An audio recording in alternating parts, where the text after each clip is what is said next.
సుషి మియాబి అక్క అన్నో అట్ట జపనీస్ రెస్టారెంట్కి వచ్చేసాం. బాగా విందు భోజనాలు చేద్దామని రాత్రిపూట డిన్నర్కి బ్రహ్మాండమైన మెన్యూ పెట్టేసారులే. మనకు అర్థం కావట్లేదు. అట్ట తెల్ల మొహం వేసుకొని చూస్తాం. మళ్ళీ మెన్యూని చూస్తే మనకి ఆ వసాబి కిమ్చి తప్ప ఏమి తెలియదు. అదే చూసుకుంటున్నా. ఇంకా బయట వాతావరణం చూస్తే బ్రహ్మాండంగా సాయంత్రం పూట అట్ట అద్భుతంగా ఉందిలే.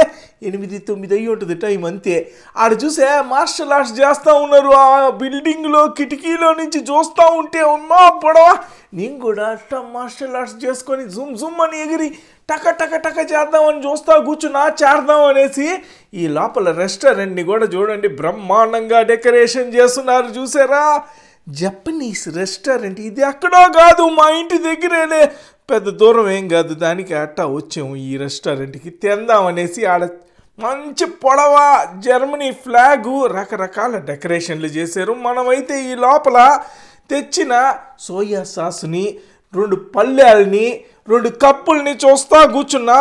బాగున్నాయి అబ్బా బౌల్సా, బాగా జపనీస్ బౌల్స్ పెట్టారు. దాంతోపాటు ఇచ్చారు చాప్ స్టిక్స్. మనకి రాదు ఆ చాప్ స్టిక్స్తో తినడము. దానికే బౌల్స్ చూసుకుంటున్నాయి. ఇంతకీ పింగానియా లేకపోతే ఈ వుడ్తో చేసినాయా అని. పింగానియే. ఇది చూసారా? మనమైతే స్పూను లేదనేసి గుమ్ము ఎత్తుక్కుంటున్నాయి. ఇంక చాప్ స్టిక్స్తో ఏం చేస్తాం, ఫోర్క్తో తినడమే. కత్తి ఒకటి ఇచ్చారు ఎందుకో.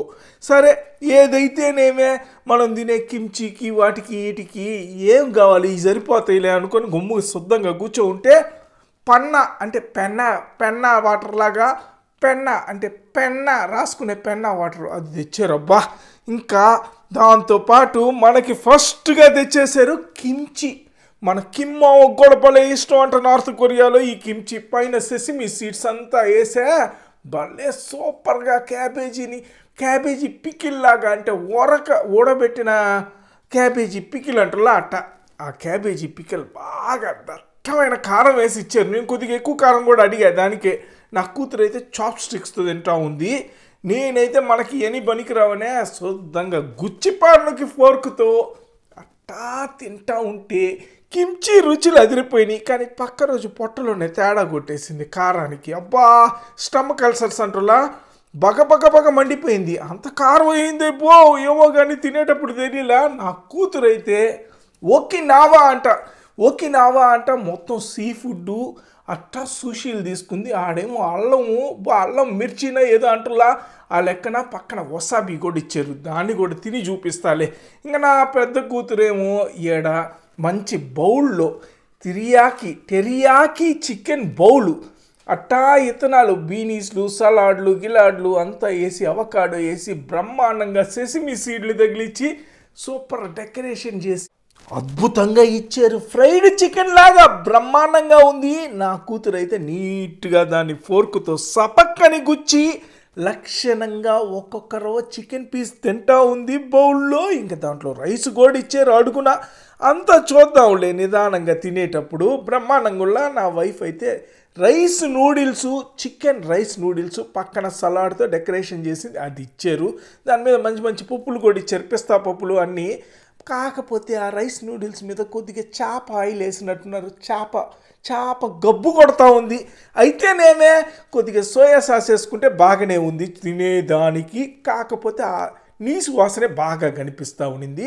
ఇంకా నా కూతుర్లు ఏమంటారు వీటిని సూషీల్ని అట్టా చాప్ స్టిక్స్తో అట్టా సోయా సాస్లో ముంచుకొని నా చిన్న కూతురు తిని బ్రహ్మాండంగా ఉంది అంటా ఉంది. నాయనో ఈ రెస్టారెంట్లో నాకు రామాయణం కనిపించలేదు. అది కూడా తెలుసుకుందాం అనుకున్నా కానీ కనిపిలా. ఇక నా పెద్ద కూతురు అట్టనే ఆ చికెన్ని తింటా రైస్ని తింటా ఉంది. నా వైఫ్ అయితే నేను తిన్న ఆ కిమ్చిని గుచ్చి తింటా ఉంది. ఆమెకు అది నచ్చిందంట. ఆ రైస్ నూడిల్స్లో మొత్తం నీసు వాసన వస్తూ ఉందండి. మనకైతే ఆ రైస్ నూడిల్స్ కూడా నచ్చినాయి.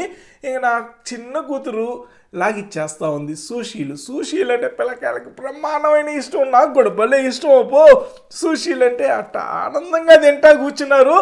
ఇంకా నా పెద్ద కూతురు అట్టా బాగా డిప్పు చేసుకొని టెరియాకి సాస్లోనే ఆ సోయా సాస్ కాకుండా దాంట్లో డిప్పు చేసుకొని తింటా ఉంది. సుషి బ్రహ్మాండం అంటా ఉంది. నేనైతే నా పాటికి నేను పొట్టలో కారం తగిలే ఆ కిమ్చిని లాగిచ్చి తింటా కూర్చున్నా.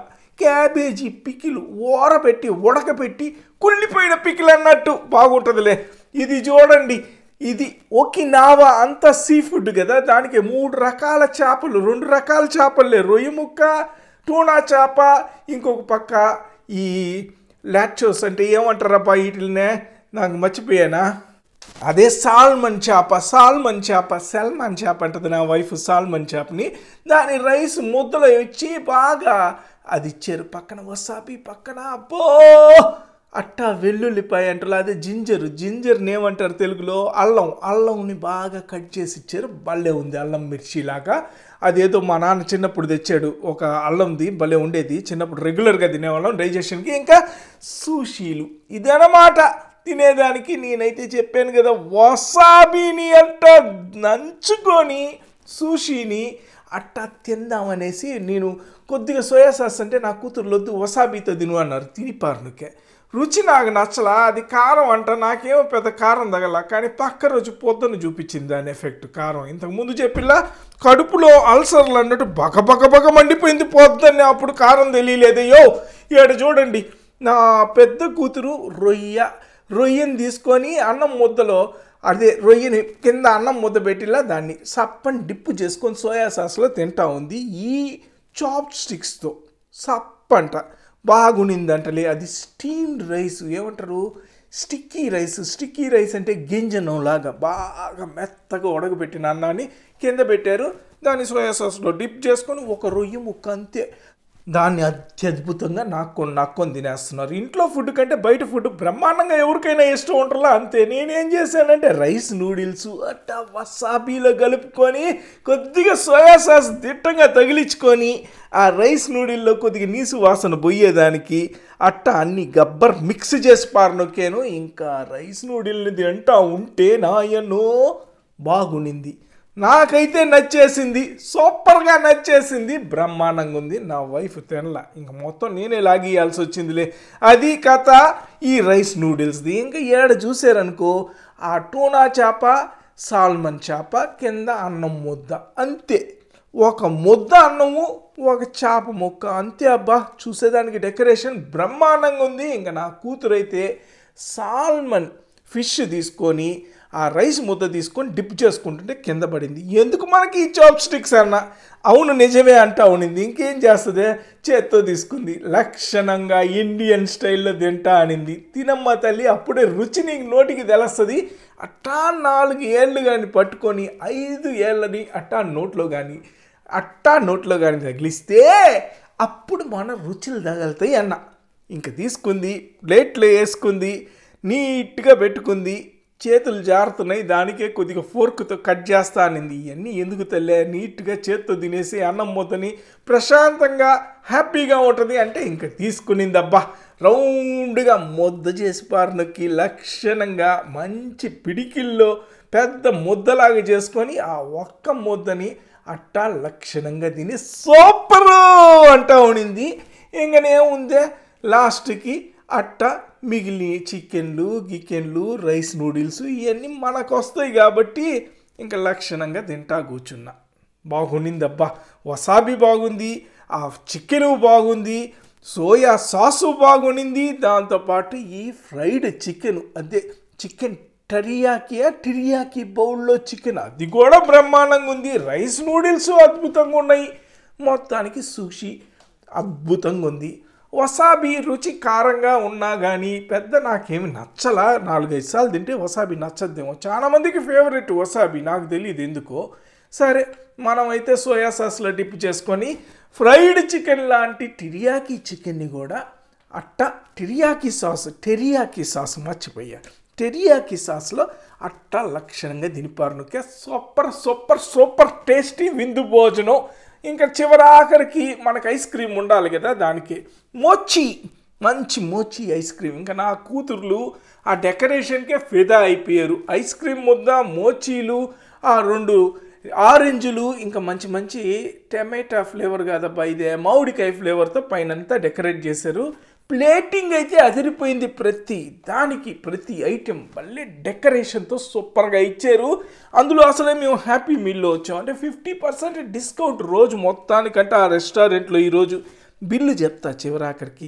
వీళ్ళు మోచిని కట్ చేసుకునేదానికి నానా యత్నాలు చేస్తూ ఉంటే నేను కూడా ఫోర్క్తో గట్టి గుచ్చా. బాగా ముద్దయిపోయింది ఐస్ క్రీము. ఏదైతే ఏమైనా లాలీపాప్ లాగా నీట్గా శుద్ధంగా ఐస్ క్రీమ్లో నంచుకొని ఆ కింద మ్యాంగోస్ ఏమంటారు సాస్ లాగులా దాంతో కానీ తింటే అత్యద్భుతంగా ఉంటుంది మోచి ఐస్ క్రీమ్. ఇంకా నా చిన్న కూతురు తిని అన్నిటికంటే ది బెస్ట్ అంట ఎగరుతా ఉంది. సూపర్ అంట. చూడు ఆనందం. ఐస్ క్రీమ్లు అంటే పిల్లకాయలకి ఏమైనా కానీ తగ్గతారా? సూపర్ ఇష్టంగా ఉంటుందా? అదే చెప్తా కూర్చో ఉంది. మనకు కూడా ఐస్ క్రీమ్లు భలే ఇష్టం. ఎండాకాలం అసలే ఖచ్చితంగా తినాలి ఐస్ క్రీమ్లు. కడుపులో చల్లగా ఉంటుంది. లేదంటే కిమ్చి తిని కడుపులో మంట బొట్టిలనాక అట్టయిపోద్ది. ఐస్ క్రీమ్ తింటే లక్షణంగా ఉంటుంది. ఇంకా నా పెద్ద కూతురు కూడా మోచి ఐస్ క్రీమ్ని శుద్ధంగా కట్ చేసుకొని ఇవన్నీ మనకెందుకు లాలీపాప్ లాగా గుచ్చుకొని అట్టా మ్యాంగో సాస్ని బాగా రుద్దుకొని అట్టా ఐస్ క్రీమ్లో కానీ డిప్పు చేసి అట్టట్టట్టట్ట కానీ కొద్దిగా చల్లగా బాగా ఐస్ క్రీమ్లో డిప్పు చేస్తే అప్పుడు ఉంటుంది ఐస్ క్రీమ్ రుచులు. స్వామి రంగా అత్యద్భుతం. మోచి ఐస్ క్రీమ్ తినాల్సిందే మీరు కూడా ఒకసారి. సూపర్గా ఉంటుంది. సూపర్ డెలీషియస్గా అత్యద్భుతంగా జపనీస్ రెస్టారెంట్లో ఈ లెక్కన ఐస్ క్రీమ్తో శుద్ధంగా ఎండ్ అయితే చేసామబ్బా. ఇంకా బిల్లు లాస్ట్కి వీళ్ళు నిమ్మకాయలు కూడా వదలలేదు. దాన్ని కూడా బాగా శుద్ధంగా ఐస్ క్రీమ్లో మ్యాంగో సాస్లో మొత్తం అద్దుకొని నిమ్మకాయలు కూడా తినిపారు. నొక్కారు. ఇంట్లో ఎన్ని ఫ్రూట్స్ ఇచ్చినా తినరు. ఆడ ఒక దెబ్బ నిమ్మకాయ ఇచ్చినా కానీ వదలరు. ఇది కథ. మిగిలింది పార్సిల్ తీసుకున్నాను. ఇంకా పార్సిల్ తీసుకొని ఇంటికి వెళ్ళాము. ఫుడ్ వేస్ట్ చేయకూడదు కదా, దానికి ఇంట్లో తిన్నాంలే. మొత్తానికి బిల్లు దగ్గర 60 చిల్లరైందబ్బా. 65 యూరోలో 69 యూరోలో మొత్తానికి మనకి చిల్లర అయితే ఇచ్చారు. 30 యూరోలు కొద్దిగా చిల్లర. ఇది సర్వీస్ ఛార్జుల్లోనే 10-11 యూరోలు పడిపోయింది. దానికి టిప్ ఇవ్వాల. చూడండి బిల్లు 4-5 ఐటెంలకి ఇంత. అది 50% డిస్కౌంట్ హ్యాపీ అవర్స్ అని పెట్టి. ఫుల్గానైతే దాని ఎమ్మబొడవ 120 యూరోల పైన అయిపోయి ఉండేది నాయన. ఇంకా పోతా అమ్మాయిని జపనీస్ బాబులకి టాటా చెప్పేసి సుర్రంట బయటకు వచ్చేసా. ఆహ్లాదంగా చల్లగా వాతావరణం బ్రహ్మాండంగా ఉంది. ఇంకా టాటా చెప్పేసి సూషి మియాబి అనే రెస్టారెంట్కి ఈ పక్కన బాగా కనిపించడం లేదని ఇక్కడికి వచ్చి శుద్ధంగా వీడియో కూడా తీసే ఆ రెస్టారెంట్ది. ఇదే థంబ్నెయిల్. సబ్స్క్రైబు.